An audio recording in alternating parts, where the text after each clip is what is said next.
Luis Monsiváis has been giving back to the community for 16 years. As chairman of the Travis County Sheriff's Brown Santa program, he's not the only longtime returner. I've seen girls go from being in Girl Scouts and now they're into college, and some of them even have graduated, and they come back and they remember me being here every year. Santa's workshop is looking pretty busy this year. Here at the warehouse, hundreds of toys are wrapped daily by volunteers. Underprivileged families receive food and gifts from community donations. Thanks to the program, more than 2,000 families in Travis County will receive a box of toys and food, along with a $10 HEB gift card before Christmas. In our community, we take presents for granted, but there's definitely like a need for wrap presents, and so I think us being able to do that in our free time is needed.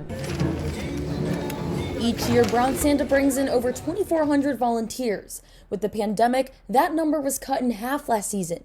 Numbers this year are now back to normal. Although many volunteers are regulars, there are some newbies this year, including mothers and their sons from the North Central chapter of the Young Men's Service League. It was just a sign up on our website, and so it worked with our schedule. And we hadn't done it before, so thought it would be a good new experience.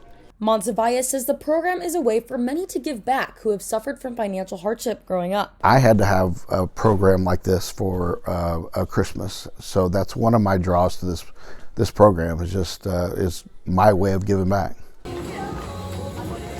In Austin, Alexa Sherry reporting Texas TV.